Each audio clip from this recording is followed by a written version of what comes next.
Hi, everybody. I am Jonte Lee. I am a STEM teacher at Calvin Coolidge High School here in DC Public Schools. I teach in the Early College Academy, the chemistry and physics classes. And our academy is pretty cool because that students will be able to graduate high school in 4 years. And so they will graduate with their high school diploma as well as their 2-year associate's degree from Trinity University. So I am really so I am excited to be a teacher right now, and because this is a very exciting program and for my students. Let's see, I've been teaching for 10 years now. I've been teaching college for 10, and I've been teaching high school. This is my 9th year, and I've always wanted to be a teacher, always, but I never had the courage to be a teacher because of all the rumors you hear about. Classroom discipline, low pay, no administrative support. And so being a teacher was not my first career choice. I went into corporate America. And then from corporate America, I went to work for a nonprofit. And then while I was working at a nonprofit, I started teaching at the University of Phoenix, the night classes in part-time. And I loved that so much that I was like, I have to find a way to do this full time. I love teaching, and because my second grade teacher, Mrs. Richardson, played a pivotal role in my life. That at the time, I was growing up in a very traumatic household environment. There were a lot of things going on that a child should never have to see or experience. Without even telling my second grade teacher everything that was happening, she created a classroom environment of love to where when you walked in, just like the quote in The Help, she made us feel beautiful, smart, intelligent, without even saying it. And I remember one day we were at recess and she had recess duty, and I was talking to her and I'm like, this would happen last night at home. And she did the most wonderful thing. She said, Jonte, here is my phone number. If things ever get bad, call me and I will come and get you. For me, having that piece of paper, that was my Superman. No matter how bad things got, I held on to that paper. And I never called her, but that was enough courage and love and support for me to get through that moment of whatever was happening at home. That's the type of teacher I want to be to my students, is Miss Richardson, is where they feel loved, they feel supported, they feel this is a safe place. And because I felt loved, supported in that safe place, I had all A's. That was the only time in my life that I had all A's because I wanted to work for her. Mm-hmm. And whenever I think back on my life during that period, I don't even remember the negative stuff. I just remember the love from Miss Richardson. So did she serve maybe as kind of an influence when you started thinking about really getting into teaching? And maybe you had thought a little bit about the apprehensions you had before. Was she pivotal in that decision? She became important when I started teaching. Of how to approach my students, of how to create a loving environment for my students. When you become a teacher, the first thing they say is at the beginning of the year, start off mean, start off strict, start off rigid, and then you lighten up. But I found the opposite. When you show students that you care, they care. Mm-hmm. And I have students who would skip other classes, but come to mine. I have students who are not even my students coming to my class. And I'm like, can you get out, please? And they don't want to leave. And I do have my classroom management issues with some students, but because it's a loving environment, whenever I do have to implement a consequence, they understand. Well, yeah, and you're right, Mr. Lee, I should not have done that because it's coming from a loving place. Right. What inspired me to become a teacher was it was something that I always wanted to do. All of my friends played with action figures and dolls and stuff like that. And true, I did have my action figures, but I mainly played with textbooks. I always wanted to be the teacher when we played school. That something I always wanted to do, but which shaped me was also Marva Collins, the great educator. And I believe she was in Detroit or Chicago. I can't remember which one, and please forgive me. But watching her movie starring Cicely Tyson and Morgan Freeman, it's the Marva Collins story, is where she was this teacher. She got disillusioned with the public school system. She started her own school. Everybody doubted her, but her kids excelled like you would not believe because she taught with love and with rigor. And that's how I model my classroom. So Mrs. Richardson and Marva Collins, those are my top influential people when I approach teaching. So describe your path then to like your full path to becoming a science teacher, all the way up to the point where you're at now. Okay. Oh, wow. I took a non-traditional path to a traditional career. First, a biology major. Well, okay. So in college, I changed my major 4 different times. I was a psych major, a pre-med major, then I was an education major, and then I settled on becoming a biology major with a concentration in molecular microbiology and a minor in chemistry. Wow. So, but I was able to graduate on time in 4 years, and because I had to take like 20 credits my last 2 years. Ooh. So I know. Yeah, I know. Like I had to get the dean approval and everything. And one day I was walking through the hallway, and I was in that they had informationals posted and on the wall for graduate school. So I just was tearing them off. And I just spilled them out. Because have you ever seen the movie Legally Blonde? Mm-hmm. Remember when the law professor said, I just think she just woke up one day and said, I'm going to law school. Guess what? I woke up one day, I'm going to grad school. Didn't know the next step, didn't know what to do. So I walked through the biology building and all those informationals, and on the wall, I just pulled off the leaflet and just filled it out and sent information to a bunch of graduate schools. And I had no idea what I was doing. And in my mind, that was it. I just woke up one day, I'm going to grad school. I got accepted into Texas A&M University into their PhD program, because everybody said, if you want to get your PhD, just skip the master's and just go straight for the PhD. And a year into that, I realized this is not what I want to do with my life. This is not it. I don't want to be in a research lab. I'm just not having fun.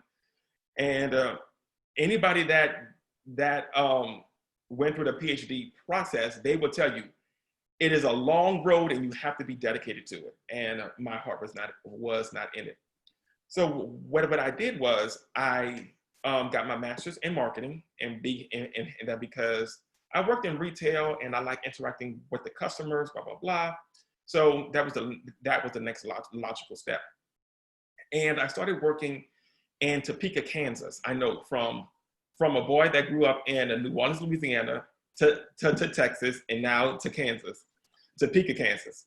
And I worked for Payless, and I started off as a distribution analyst, and then from there I got promoted to be a marketing specialist. And I still was not happy. I was not happy. I was excelling. I was learning things, but it just wasn't working out. And I remember my last year there, I got put on probation. I got put on a PIP. So it's a performance improvement plan, and it's 30, 60, 90 days. The first 30 days, I made it. The 60-day mark, I'm like, I'm not going to make this. Like, they're going to fire me. My heart's not in it. And this is just not it. And I was angry, but looking back at it, they actually did me a favor, because my heart was not in it. It just wasn't. So I started working for the nonprofit Inroads, and that Inroads, they work with students of color, college students, and they help them find summer paid internships with Fortune 500 companies, and that will lead to full-time employment. Ooh, loving it, because I get to do a little bit of the education piece and also work with students and work with companies, and work with universities. So it was just the trifecta, and that it's like and a that, mix. Yeah, and I was happy because I was monthly coaching college students on job skills. Also, I was working with universities to tell them about the internships we have.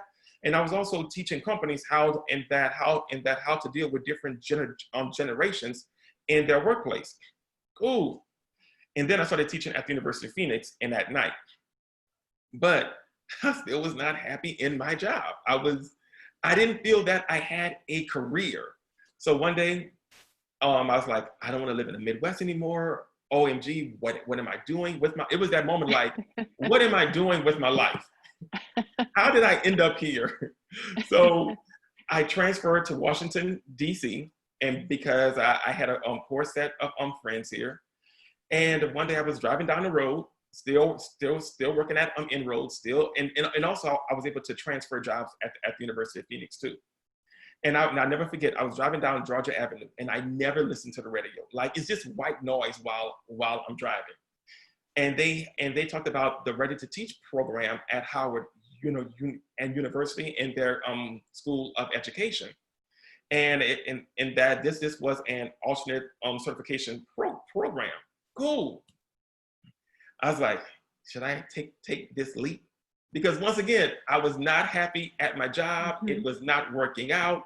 They was not liking me. I was not liking them. And it just wasn't happening.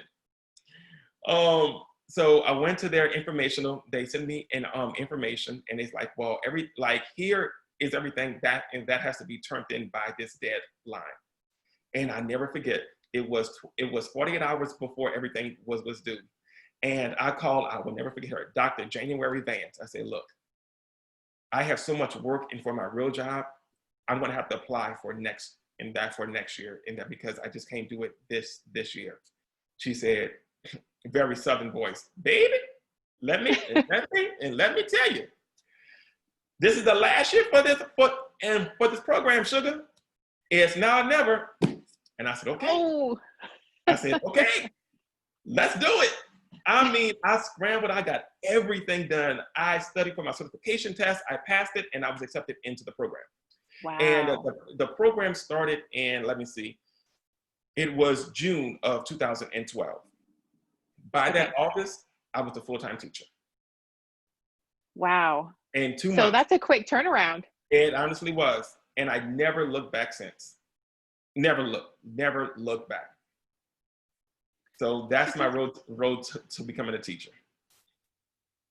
So tell us about your work now at Calvin Coolidge High School. So I am an instructional coach slash STEM teacher. And there I coach other teachers on how to perfect their craft. And also, I'm also a teacher. So I like the mix of both. I still get to be in the classroom and to work with students, but also I get to show adults, hey, this is how we both can push students forward academically. And what was it initially like this spring then across the country when schools closed? What was that like for your students and your colleagues? Oh, wow. It was a very scary time, because for a teacher, when you don't see your students, you don't know if they are okay or not. Yep. And you get used to their little idiosyncrasies, their facial expressions, their body language, and where you could tell if something's wrong or if everything is, perfectly okay. So that was my main concern. But our students are adaptable. They are resilient. And my students, they push through. And as you can see, I turned my kitchen into a chemistry lab. Yeah. And we had class in my kitchen. And it was the most silliest thing, but it's true. The chatter in the chat box was, Mr. Lee has a kitchen. Y'all look, Mr. Lee really has a kitchen. And because, we don't humanize our teachers. Right. That you just feel at 8 o'clock, they appear, 3:30, they disappear. Mm-hmm. That's it. But it has been a great experience. And even this year, my students are so participatory, and to build a connection with them, every one of my students, I went to their house and I gave them a book bag of school supplies. And this was this past spring? No, it was this fall.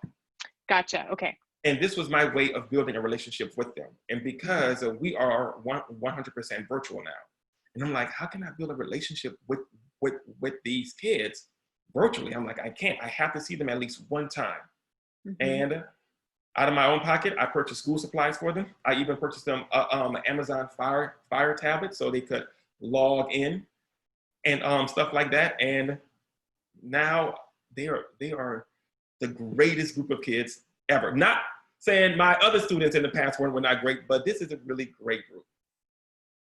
So I have to back up a little bit to turning your kitchen into a chemistry lab. Yes. So schools are closed. We don't Yes. have access to our lab materials in our classroom. We don't have access to our classroom, right? So you have to get pretty creative. What gave you this idea? When did this idea come about? And how did you kind of unfold that? This has been something I've been working with in my mind for a couple of years. What better way to do chemistry than in the kitchen? That's true. Because this is where we cook, and the cooking is chemistry. It's heat, acids, bases, temperature, all of that. Mixtures, solutions, solids, gases, it's all of that. And so I would take regular household items that you could find and in your cabinets, refrigerator, pantry, and I would just do experiments with that. But the idea came about from my principal, Samantha Bright, incredible principal. Samantha Bright is the best principal that I ever had. And she called me one day, she was like, Lee. I said, yes. And she said, I need you to teach a lesson. I said, chemistry, physics, a professional development lesson, what? She said, something interactive, and I want you to do it on Instagram. Cool. So I already had materials I brought from the school. I transformed my kitchen, and that's how all of this happened. So you started out on Instagram. Yes. Was it first just your students that were kind of tuning into those lessons? Yes. So first it was my students, and then other students found out about it. So it was a school. And then from there, they told other people, and I had people logging in all the way from Seattle to Boston. Oh, wow. Yes. So one side of the country to the other. Boom. And we are going to start doing the lessons again, starting next week. I'm going to announce it. And so come one, come all. It's free. Biology, chemistry, physics, earth, environmental science, you name it, we are going to be doing it. So this is going to be on Instagram again? No, it's going to be on Facebook, but it's going to be open to the public. Yep. So how would, if someone is interested in viewing these lessons, what do they search for on Facebook? How do they find them?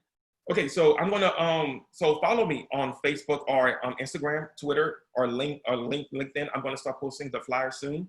My Instagram handle is Jonte R Lee. And Twitter, and that it's the same handle, Jonte R Lee. Facebook is my name, Jonte Lee, and LinkedIn is Jonte Lee. So just follow me, look for the flyers. They're gonna be posted soon, and it's gonna be boom. Awesome. So let's see. What effect did, so let me just ask you this. What effect did posting the videos on Instagram have on your students? I mean, obviously you're doing chemistry lessons with them. You're, still teaching, they're learning. It's more, well, I would argue maybe a little more relatable because everybody is, everybody has a kitchen, everybody's used to cooking. So that's a little bit more relatable than say chemicals in a chemistry lab in a classroom. Right. But what effect do you think that had on your students in terms of just kind of a familiarity, seeing a familiar face, seeing a familiar environment, kind of continuing the lessons just maybe through a computer? It had a positive effect because when kids are in a familiar environment, their anxiety decreases and learning increases. They are familiar with Instagram, they're familiar with Facebook, they're familiar with all of these posters in the background, and they are familiar with seeing me. So once they got used to that, I have a kitchen, that's when the learning started. And they would respond on Instagram, that they would talk to each other, they would be part of the chat box, all of that. It was phenomenal. Excellent. So you mentioned, I want to fast forward a little bit to present, because you said that your district and your school is currently 100% online, correct? Yes. Okay, So I'm just curious, given we're still obviously in a pandemic, and you said it sounds like about a week from now you're going to start the Instagram lessons again. What Yes. does schooling look like right now for your district? It is 100% virtual. We are doing synchronous learning where for the first 45 minutes of different periods, it is live lessons. And then the last 45 minutes of that period, it's mainly offering support to students, talking to families, working with students, and that it's that working with students and student groups, but just providing that extra support for the students. Awesome. So in recent interviews, you described your dream of being a public educator. Yes. Yes. Someone whose classroom, and I might be quoting you here, but someone whose classroom does not necessarily exist within four walls. So can you Correct. speak more to this?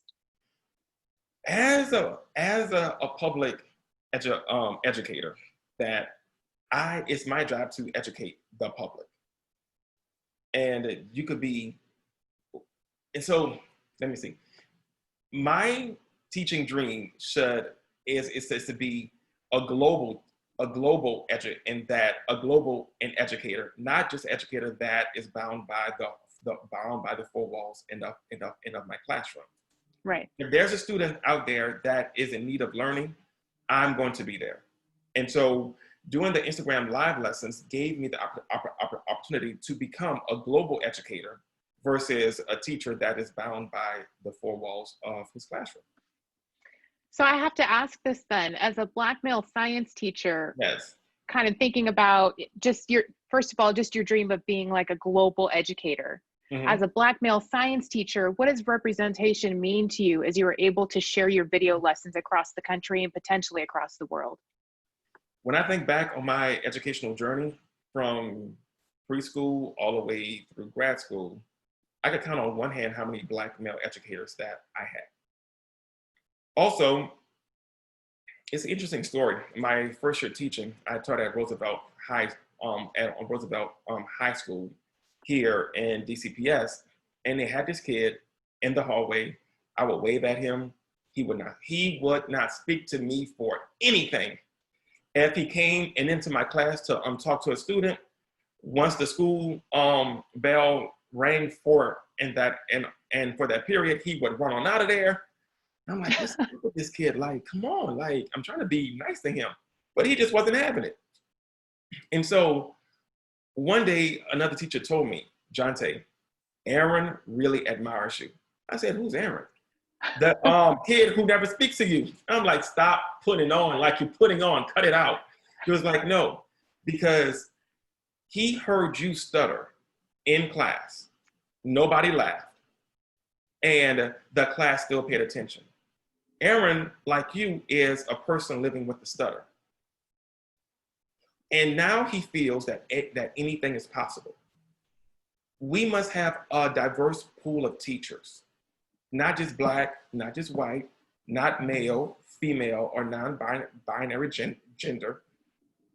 We have to have a diverse pool of teachers because Absolutely. we need a diverse pool of students. And by me being present and living in my truth, Aaron now, and if I see him in the community, he speaks to me now. So now we are cool. Okay. He still has his stutter, but he speaks with confidence. And if I was not in that moment at that time, I'm not sure if he would have ever gained his voice. So representation, having a full body teaching staff and that represents diversity is really important. Absolutely. So in closing, what advice then could you give to the next generation of Black male science, and I should just say STEM? What advice can you give to the next generation of Black male STEM educators? Learn everything that you can. Learn it all. Not just your math and science classes. Pay attention in English, art, music, because everything is connected. Always ask, how is this connected to the previous thing that I learned? and connect it across subjects. How is what I'm learning in English applicable to what I'm learning now in science? Right. How what I'm learning in art factors into what I'm learning now in science and math. Connect it all. Learn everything. Um, do the practice problems at the end of the chapter, even though if they are assigned or not. Do them. Get practice at it. Reach out to people like me, Jonte R. Lee, Instagram, Twitter, Facebook. Reach out to me. Ask me questions. Ask other Black scientists questions. And just read more about different types of careers that you will be interested in.